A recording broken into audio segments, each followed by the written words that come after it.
everyone, it's Jen and welcome back to my channel. Today's video is another video in my public speaking series. Today I'm sharing with you foundational tips to have a successful virtual meeting. These tips include things you can do before the meeting and during to make it a success. So let's get into the video. All right, number one, you want to make sure that you are setting up for your call 5 to 10 minutes before.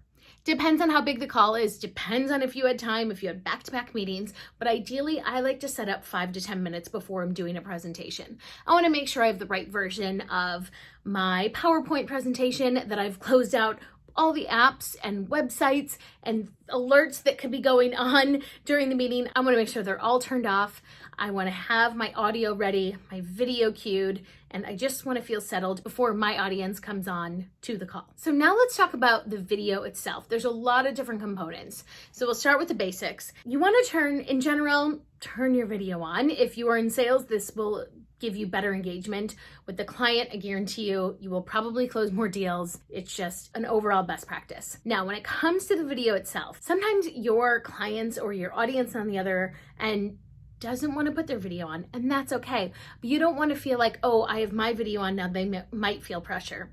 So something I've done before is I start the call without video. I wait for the person or people to get on and say, no pressure for any of you to put your video on. I just want to give you a heads up that I'm going to turn mine on, and then wave to them and say, no pressure at all. This is just my preference, and by all means, keep your video turned off. It's fine with me. The next tip is to make sure you have good lighting. Now, right now, I have a ring light, I have a microphone, I have the whole setup, but behind me is the sun, and that would be really bad to have the sun behind me. You want to make sure you're looking out the window. Now, if that's not possible, you want to make sure you're looking at a light. You could take a lamp from wherever in your house, but make sure that you are looking at the light. If there's a window behind you, then I would try and close the curtains on that. If you can't, it's okay. The light that you're looking at should help out. A lot of people I've noticed lately just kind of look like super dark and I see a shadow of them, and all they would have to do is simply like look at the window, and it would completely change everything. Or they can put a light on the other side. If you're looking for ring lights that I think are really good for your desktop, I'll link some below so you can check those out. If you're on Zoom, virtual backgrounds are an option. I think probably on Google Hangouts too, but I use Zoom most frequently.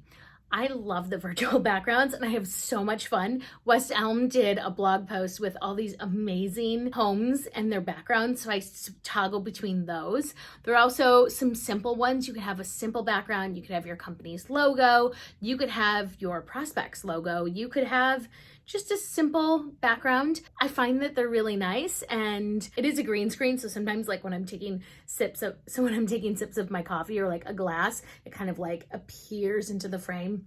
It's fine. The background itself is just a nice little touch, but if you don't have that capability, no big deal. Just thought I'd throw that in here. So let's talk about the positioning of the camera. Now, you want to make sure that you are eye level with the camera itself. You do not want to be like this. You don't want to be like this.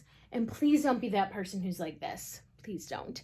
There's so many people who they have like a laptop and a computer monitor, and so they're like this, but the camera's over here. If you are on an important call where you're trying to close a deal, you're on an interview, it's just an important meeting overall, just make sure that you're looking at the camera and then it's like that you're right here. Something you can do to lift it up is take a book and prop it up. Really simple, and you can kind of like adjust the camera there. If you're using Zoom, there's a feature in the video settings that says touch up my appearance, and it adds a really nice filter. So if you didn't put makeup on, Zoom will fix that for you. Some of my audio recommendations. I have AirPods and I find they work incredibly well. And actually, if my hair is down, you can't even tell they're in. I don't have them on right now. But I find that they are the most clear. I don't have to worry about like a cord or anything like that. The person on the other end can hear my audio clearly. I can hear them. It kind of, those background noises aren't as distracting for me when I'm on the call. And then let's say you need to like get up from your computer. For some reason, you have the Bluetooth on so you can keep that conversation going and then pop back into the video. If you have the headphones with the cord, it's a little bit more challenging. And if you're thinking, can't I just use the audio built into my computer? You can, it's just not as clear. And anytime you go to turn your head, like to look at another monitor, your voice is going away from the computer. But if you have the AirPods or wireless earbuds in, the audio will stay with you. Let's talk about sharing your screen.